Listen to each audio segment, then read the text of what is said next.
अकोल्यामधील police boys संघटनेकडून आता नितेश राणे यांच्या वक्तव्याचा निषेध करण्यात आला आहे। नितेश राणेंनी पोलिसांबाबत केलेल्या वक्तव्याचा निषेध करण्यात आला आहे। भाजप आमदार नितेश राणे यांनी पोलिसांना धमकी दिलेली होती, तर हिंदू मुलींच्या डोळ्यात अश्रू येऊ देऊ नका असं नितेश राणे म्हणाले। अशा जिल्ह्यात बदली करू, बायकोचा देखील फोन लागणार नाही असं देखील नितेश राणे म्हणाले होते।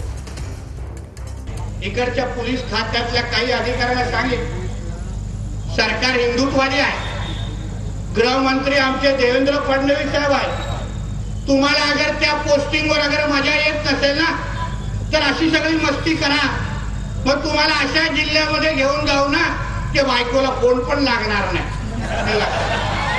अशा पद्धतीचे अश्रू परत माझ्या इकडच्या कुठल्याही हिंदूच्या मुलीच्या वडिलांच्या डोळ्यातून आले तर त्याच्यापेक्षा एक दुप्पट अश्रू तुमच्याकडून डोळ्यातून काढण्याची गॅरंटी मी इथे तुम्हाला देऊन जातो।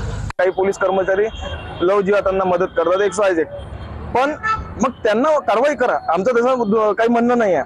पण पूर्ण पोलीस परिवार आणि पोलीस डिपार्टमेंटना बदनाम करण्याचं काम नितेश राणे यांनी करू नये, हेच आमची महाराष्ट्र पोलीस बॉईज संघटना कळकळी विनंती आहे। आणि त्या चुकीच्या वक्तव्यावर महाराष्ट्र पोलीस बॉईज संघटना अकोला जिल्हा व विदर्भाच्या वतीने आम्ही त्यांचा जाहीर निषेध करतो।